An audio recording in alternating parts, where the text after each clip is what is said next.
Chapter 33. Antwerp. The lion woke up and roared. Rooster's hand tightened around the grip of his pistol. He hoped he wouldn't have to shoot. He had to hurry.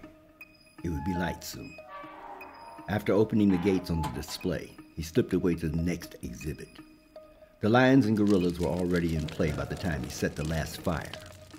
By the flickering light of roaring flames, he could see the shadowy figures of his cohorts making their way to a garbage truck idling in the tramway. He dreaded having to talk to them since they didn't speak the same language. Posing as transport agents, Rooster and 4 Confederates had arrived in Belgium the day before. They delivered wild okapis to the Antwerp Zoo as part of a program that began in the 1900s to enlighten the Belgians to the wonders of their conquests. The hybrid offspring of giraffes and zebras were native to the northern rainforests of the Congo. Dr. Omadera had provided the animals and the manpower for the mission, but it was up to Rooster to see it through. After delivering the animals, mission members had hidden in the zoo and waited.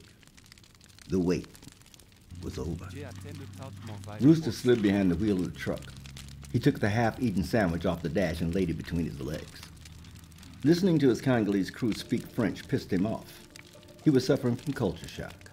Ever since he'd arrived in Europe, he concluded that language was a form of branding. These niggas belonged to whatever country's language they speak, he'd thought.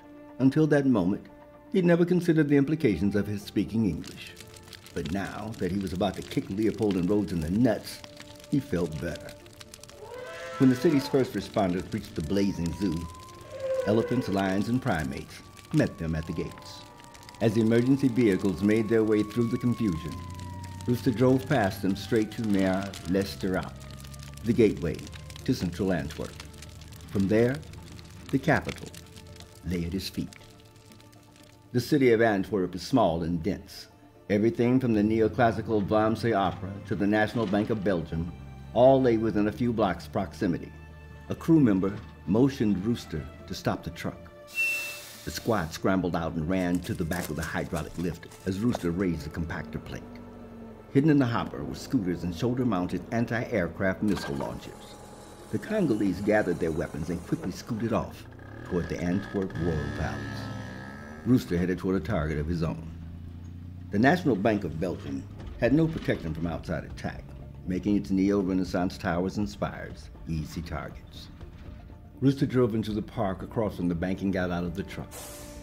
He admired the bank's Rococo aesthetics as he raised a preloaded Stinger missile launcher and fired.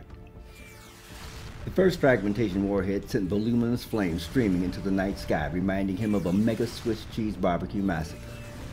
The second and third strikes reduced the block-long structure to a smoldering Baroque ash heap. Antwerp's Diamond District is in a zone known as the Square Mile. Rooster thought of it simply as a target-rich environment. Hundreds of retail and jewelry shops lined the narrow streets. Thousands more diamond cutters, polishers, and crossworkers who operated the machinery made their living here. 4 local exchanges employed additional hundreds of brokers and merchants. While the markets were suspended in gold trading, it wasn't so with diamonds. Computers were responsible for most of the trading, and most of those computers were inside these buildings. They wouldn't survive. By the time Rooster reached the Square Mile district, the Congolese had already destroyed the mansion of the palace and the headquarters of the Diamond High Council. The district buildings were anything like those buildings downtown. These flat-faced facades showed none of the flashiness associated with those places. These were plain structures whose security systems were formidable at worst, impregnable at best. The area was usually protected by dozens of CCTV cameras and armed soldiers, but tonight, they were off chasing elephants and putting out fires. And while the building's security systems could stop people, they couldn't stop rockets. The Congolese continued to rain rockets as Rooster pulled the truck into a parking lot behind the Cathedral of Our Lady. Minutes later, the raiders streamed up. Dumping the scooters, they hopped in the hopper and hunkered down. Amid sirens, chaos, and smoke, Hall pulled the truck into the street. Suddenly, the Belgian Federal Police swarmed up, and the command vehicle cut Rooster off. The commander stuck his head out, giving Rooster the stink eye. Rooster raised the sandwich from between his legs, took a bite, and shrugged as if to say, "Can you believe what's going on?" The commander sped away. A few minutes later, Rooster pulled behind the Consulate General de la República Democrática de Congo. Not long afterward, 5 Congolese diplomats entered Antwerp Central Station. Immune from detention, they ignored the stares of security forces as they boarded a train bound for The Hague.